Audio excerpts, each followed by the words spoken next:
ఉదయం వండిన అన్నం మిగిలిపోయిందంటే రాత్రి ఎవరు తినడానికి ఇష్టపడరు. అప్పుడు ఇలా వేడి వేడిగా పునుగులు చేసి పెట్టండి, అందరూ తింటారు. చాలా టేస్టీగా ఉంటుంది. ఒక కప్పు అన్నాన్ని మిక్సీ జార్లో వేసుకొని ఒక పెద్ద సైజు ఆలూను ఉడికించి వేసుకొని ఎక్కడా పలుకులు లేకుండా మెత్తగా గ్రైండ్ చేసి ఒక బౌల్లోనికి వేసుకోవాలి.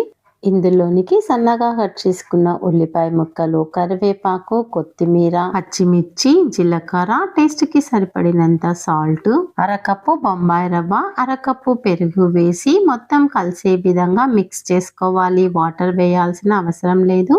మూత పెట్టి 15 నిమిషాల పాటు నాననివ్వాలి. తర్వాత వేడి ఆయిల్లో చిన్న చిన్న పునుగులను వేసుకొని మీడియం ఫ్లేమ్ మీద గోల్డెన్ బ్రౌన్ కలర్ వచ్చేంత వరకు వేయించుకొని తీసేసుకోవాలి. వీటిని స్నాక్ గా చేసుకోవచ్చు, టిఫిన్ గా కూడా చేసుకోవచ్చు. టిఫిన్ లో చేసుకునే పాట అయితే పచ్చడితో సర్వ్ చేసుకోండి. మీరు కూడా ఒకసారి ఇలా ట్రై చేసి చూడండి. టేస్ట్ అయితే సూపర్ గా ఉంటుంది.